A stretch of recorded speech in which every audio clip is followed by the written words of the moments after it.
This is a smaller, tight-knit group of individuals that really represent the country. It doesn't matter what age you are, if you're willing to win, you're willing to put your best effort. It's not how hard you get hit. I ended up fracturing my thumb. They suspected that he had Crohn's. It's how hard you get hit and get knocked down and get up again. We don't take days off. That's right, strength, no weakness. Sky's kind of the limit. Get ready, because today we're taking a look at some of our future prodigies and pros. From extreme sports to masterful climbers, gear up, because this is No Days Off.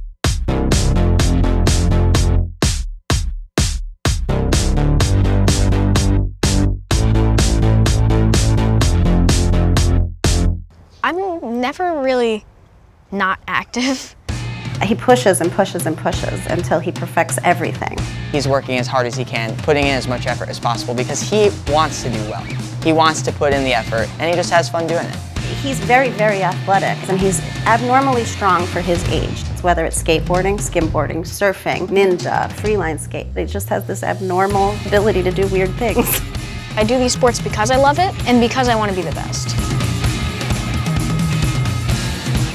Hi, my name's Cairo, I'm 14, and I love to do weird sports.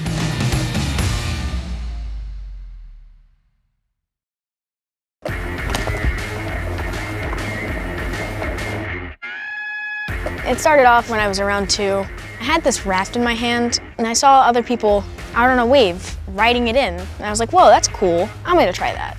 And it felt like you were walking on water. It was like magical. That's when I realized that I kind of had a love for any board sport or like balance or anything like that. Cairo has always had a very unique, bizarre balance. In the pool, his dad would put him on his hand and raise him above our hands, and he would just balance on one foot on his dad's hand in the pool. He's always been into whatever board he could stand on for balance. He just pushes himself forward. He never ever stops thinking, what can I do next? Oh, that's cool, how can I do that? I just like to push myself and give myself a good challenge, and all the sports that I do normally give me a really good challenge, and it all kind of ties together. Surfing helps with core, skimboarding helps with skateboarding, unicycling helps with freeline skating. They all just kind of come together and just work together almost like one big sport.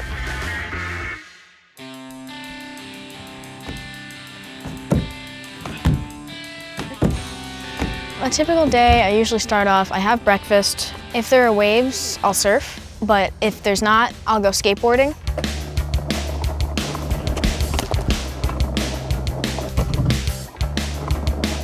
And then I'll take my unicycle out. Usually I go about 4 or 5 miles. I was looking online and I knew that unicycling was a thing, but I didn't know that there was this thing called a Muni, which is a mountain unicycle, and you can do tricks on a unicycle. That took me by surprise and I just loved it. It was a challenge and it was just another thing that I could say that I can do. And then by that time it's around lunch, so I'll eat lunch, and then it's time for ninja. We saw the many different board sports Cairo can do. After the break, we check out his ninja training and homeschooling. We saw Cairo on his skateboard and unicycle, but why does he do it all? To be better at ninja. Here we go, let's go, come on. Push. Nice, man, come on. Yes.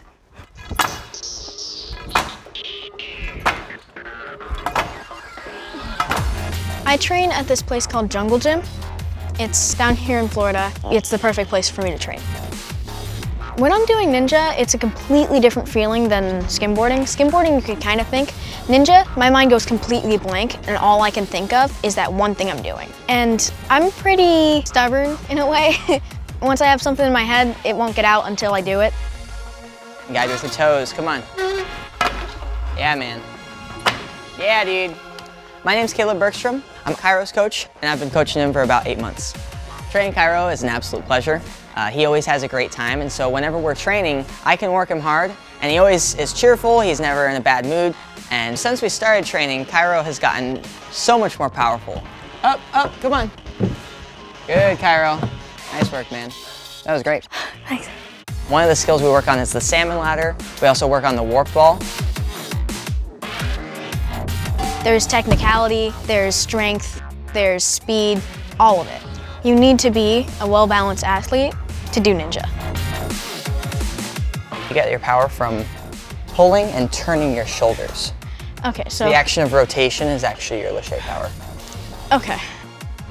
One thing about Cairo is that if he has a goal, he's gonna chase it no matter what. Whoa, close. Try, man. All right. On your backswing, Cairo, don't turn and kick back like a wingnet, just stay flat. I'll give him a challenge and he'll be not doing well on it that day. Then the next week, he'll do it perfectly because he thinks about it all week. It gets stuck in his brain and he just practices it. So it's really cool to see that whenever he sees a challenge, he just attacks it, he gets it done. Nice, Cairo, there you go, dude. Nice work, man. That was solid. All the sports that I do, they all lead to ninja.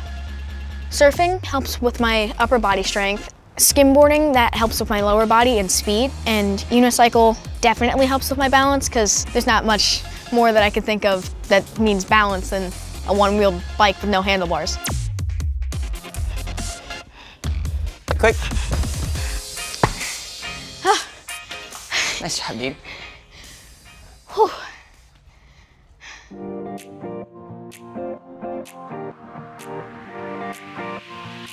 I am homeschooled, and the reason I am homeschooled is because I have dyslexia. School was just not fun.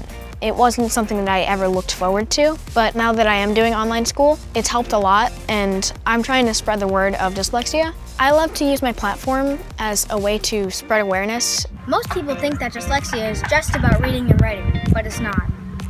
The brain of a dyslexic is bigger on its creative side. Don't let dyslexia hold you back from all your dreams. He is very, very into helping other kids. He likes to tell people, you know, the struggles that you have are not really going to last a lifetime as long as you focus on what you're really good at. You have to be very, very, very confident in what you're doing, because if you're not confident, you're not gonna do it. You need to give 100%. You need to push yourself the hardest that you can. You need to wake up sore every day because you know that you're trying to build yourself up to do that next warp wall, to do that next lâché. Every day he does something that surprises me. Every time you think that he's reached a plateau and okay, this is, you know, he's at the best he can do, he'll do something else or he'll get a new obsession or something into his head. We have to constantly be prepared for whatever's coming next, and we like it. I never stop. I just love it. I love being active. It's just, there's no reason for me to stop, really. Nice and high, come on. There you go, come on, up. After the break, we check out American Ninja Warrior winner and star, Joe Moravsky. He went from weatherman to a Ninja Warrior. Let's check out a day in the life of Joe Moravsky.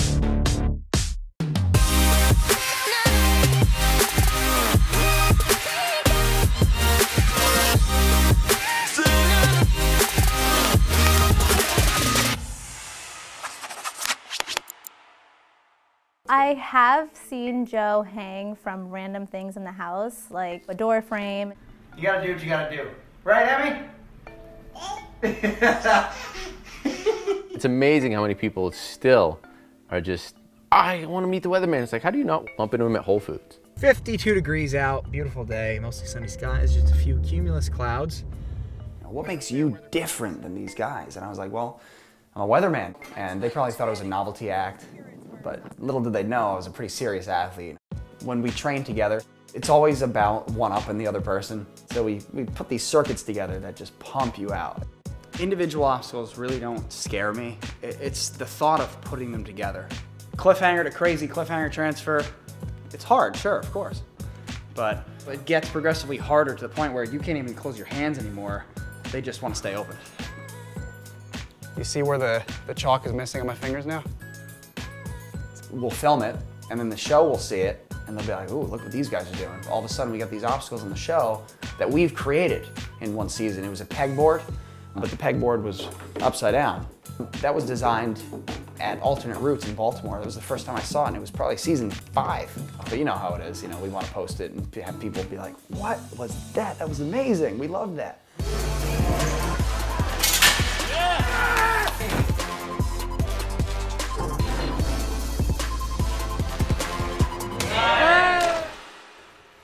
study these obstacles. I see, you know, all right, this is a foot, so I'll make mine a foot at home and train on it, up and down, up and down. Oh, I got held up. That's how quick it can happen on the show. It's like one mistake all year training for that one moment. It's unfortunate, but we know what we signed up for. I was in the living room, you know, I watched the show all year, and I said, you know, hey Mom, she walks by, I'm like, Mom, look at this show. And she like comes out of the bathroom brushing her teeth or something. I was like, I could do that stuff, right? What do you think? She goes, oh yeah, I'm sure you'd be great, honey. And the sarcastic little tone, maybe she didn't care very much. And I was like, all right, okay, you know, maybe one day I'll give this thing a shot, I'll show him. The cool thing about this stuff is it's like a puzzle, you know, just like the show where you have to look at it and say, here's my game plan, this is what I think I want to do. Woo. Being a meteorologist and having the camera in your face, I'm able to control my nerves a lot better, and that really helps me focus on the course. I can try these climbs as many times as I want, but on the show, once. So if I can hang out on the walls upside down for a minute, 2 minutes, it's certainly going to help on the show. Joe is a really great father. He loves to throw up in the air and she loves it right back. Emily adores him. He's a really great dad. You know, our goal, for most of us at least, I feel like, is to make this a bigger sport, to go international, to have it be like an Olympic sport one day. Where can it go? You know, professional sport, sponsored athletes, Olympic sport, courses on the moon, who knows? I used to jump around in the little stream kind of close to my house, about a mile from my house. The goal was to stay out of the water. It's so funny because that is literally what I do today. Staying out of the water is my job. It's so weird. I certainly have had times where I just want to quit. Joe, just do what you do. You're back in that river, that stream, jumping from rock to rock. You know, keep it simple. You know, that's what you do. I love proving people wrong. I love showing the world what I can do. After seeing how Joe's dedication and hard work is paying off for his sport, it's time to head over and check out professional rock climber, Kai Leitner. It's time to see how pro climber Kai scales a wall. If climbing didn't work out, 17-year-old from Fayetteville, North Carolina. Kai Leitner appears to be unchallenged.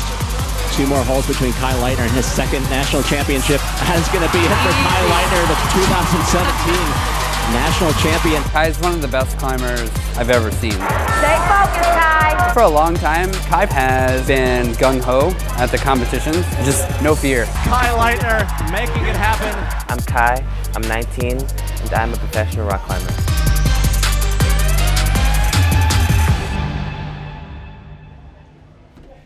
I've always loved climbing things. Even before I officially got into the sport, you could find me on the top of a basketball goal, climbing the sides of buildings, and ever since I walked to the climbing gym, I couldn't think of anything else. So I've been climbing for about 6 months in Fayetteville, North Carolina, and Kai's mom walked in the door with him one day and she's like, look, someone recommended us to come here because I found my child on top of a basketball goal and I need him to burn some energy in a safe way. And so he came in and we walked around the gym and just climbed. He left crying because he was climbing all of them, except we got to one that was kind of like a roof and he couldn't do it. And yeah, that was kind of like, I think, when his infatuation with climbing began.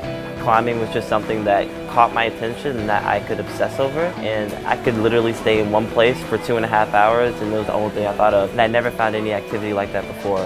That gave me such a euphoric feeling and something that I was so obsessed over. And so I just feel like it's just a part of my life. At the World Championships last year for the youth, I was competing in one of the disciplines for bouldering, and it was a semifinal round. And on the second boulder of the round, I had my thumb folded on this thing called a volume. And pretty much when I put on the weight of my body onto it, it kind of just collapsed. And I ended up fracturing my thumb, tearing the ligaments in my thumb. It was pretty much a useless thumb. Even though I had fractured my thumb and I had torn a lot of the ligaments in my thumb and it was pretty much useless, I was still able to continue that 12-day competition in total and win 2 medals.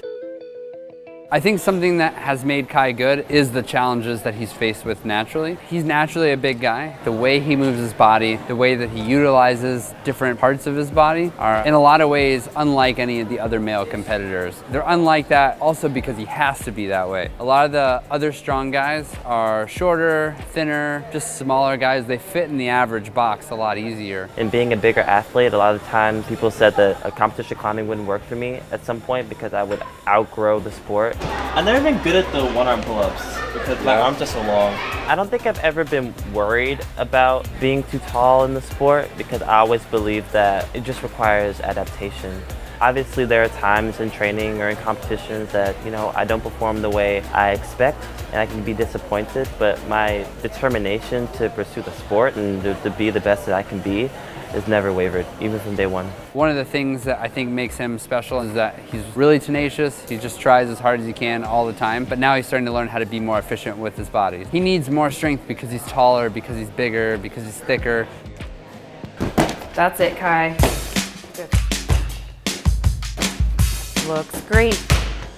We meet usually about 3 times a week, and I have him warm up via running about every time. Kai always works really hard. Having the talent is something that is innate, but having the dedication and diligence to do all the extra training when he's tired and has school and has other climbing, those are things that are really hard to teach someone. I want you to try to be more like powerful with it, so think faster on the way down, slower on the way up. We're kind of trying to work a little bit more antagonist groups, so he does a lot of pulling motions. So I try to incorporate some lower body and pushing muscles that he doesn't do as often, just to create a more balanced athlete.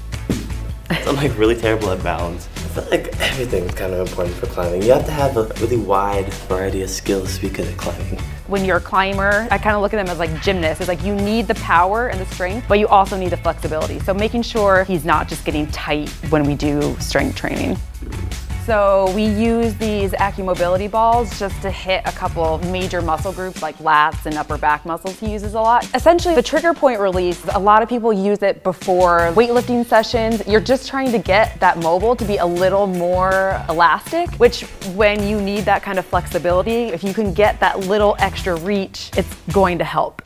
Since my husband coaches Kai and I come to their practices, I can see what Kai is doing on the wall and we can kind of talk about where he feels strong, where he feels weak, and then directly correlate that into the weight room so we can work on the weaknesses and get that to translate on the wall. Morgan usually works with more of the conditioning and strength training aspect of my training, and Shane is definitely the climbing aspect. So Shane develops all my climbing training programs, and he's the one that belays me and makes sure that I follow through with them. The main idea with warming up for Kai is that each time he warms up on the wall, he does something slightly different because each competition has a slightly different setup. I usually try to read the route so that I can figure out what the beta is and see what's the best way to get up the wall. You can get a variety of different things, but also you can start to flip that switch for being able to do things on your first try. It doesn't matter if you've done them before, we're just gonna do them again first try because at the competition, we know the mindset that you used to have needs to change a little bit. So a lot of the climbs he hasn't done in here because we've been spending a lot of time on the rope wall recently, trying to prepare for this Pan American Championship. So a lot of the boulders are new for him, but the main thing is that he needs to connect with his hands, his feet, his mind, his eyes. Everything just needs to all connect on the first attempt. Most of the time he can be aware enough to combat physics, which is hard to do. On the flip side, because he's so tall, when momentum gets created, he has a lot more of it than someone who's short. So if his feet come off the wall, he's got to have a stronger core than someone who's short to be able to combat that. Those are kind of some of the things that he just really needs to focus on. Also being a first-year college kid, time management is the other big one. Currently, I'm a freshman in college. I applied for Babson College because I knew that the major that I wanted to do was business management, and I was given a full scholarship to go. It can be kind of stressful balancing the two. I spend a lot of time studying. Sometimes I have to tell Shane that I'll be a little bit late to practice because I have to finish this paper. A lot of the benefits of moving to Boston was the fact that Shane lived here, and so I would be able to continue climbing at the high level that I wanted and have the materials that I needed to continue my training while getting a good education. Kai is only limited by himself. Kai has proven to me over and over and over, if an obstacle is put in front of him, he figures out a way to overcome it. You got shoulders of steel. Kai represents a minority group in our sport, and one of the things that Kai and I always talk about is how to get more minorities into the sport. The fact that he's aware of it and actively trying to get people more engaged is important, and I think he's pretty darn good at it. Climbing is a sport for everyone. Climbing is not only just an innate part of human nature, but it's also just an activity that whether you're 4 years old or whether you're 65 years old, there's something for you. Right now, my biggest goal is to go to the Olympics in 2020 and achieve as much as I can in the process. I've been to the Olympics and I know how amazing that is, and I know that he has what it takes. So because it's still a few years away, it's all about the process. Going to the Olympics is a really big challenge because there's a lot of people that are vying for a very small number of spots. The US isn't even guaranteed a spot. He's got a lot of challenges, but having moved to Boston, having people to help him accomplish his goals, where it's not just him and his mom anymore, I think that we're gonna be able to accomplish a lot together. Honestly, sky's kind of the limit.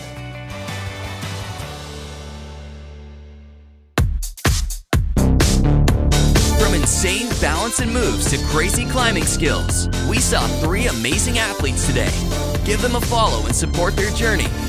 This was just one day in the book for these stars. They'll be back at it tomorrow, because when you want to be the best, there are no days off.